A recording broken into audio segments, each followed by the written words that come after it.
ഛത്തീസ്ഗഡ്, മധ്യപ്രദേശ്, രാജസ്ഥാൻ, ഡൽഹി, മിസോറാം തുടങ്ങി 5 സംസ്ഥാനങ്ങളിലെ നിയമസഭാ തെരഞ്ഞെടുപ്പായിരുന്നു CPM പോളിറ്റ് ബ്യൂറോ യോഗത്തിലെ പ്രധാന ചർച്ചാ വിഷയം. വരാനിരിക്കുന്ന ലോക്സഭാ തെരഞ്ഞെടുപ്പും ചർച്ച ചെയ്തു. നിലവിൽ 3 സീറ്റുകൾ CPIMന് രാജസ്ഥാനിലുണ്ട്. കൂട്ടുകക്ഷിയിലൂടെ നില മെച്ചപ്പെടുത്താനാണ് ശ്രമം. ആന്ധ്രാപ്രദേശിൽ YSR കോൺഗ്രസുമായി സഖ്യമുണ്ടാക്കാനുള്ള ചർച്ചകൾ ആരംഭിച്ചു. ഇതിനായി ജഗൻമോഹൻ റെഡ്ഡിയുമായുള്ള പ്രാരംഭ ചർച്ചകൾ കഴിഞ്ഞതായാണ് സൂചന.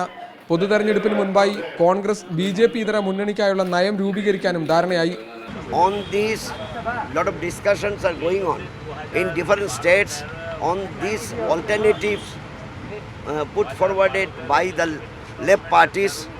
ഇതിനു മുന്നോടിയായാണ് മതേതര കക്ഷികളുടെ കൺവെൻഷൻ ഈ മാസം 30-ന് നടത്തുന്നത്.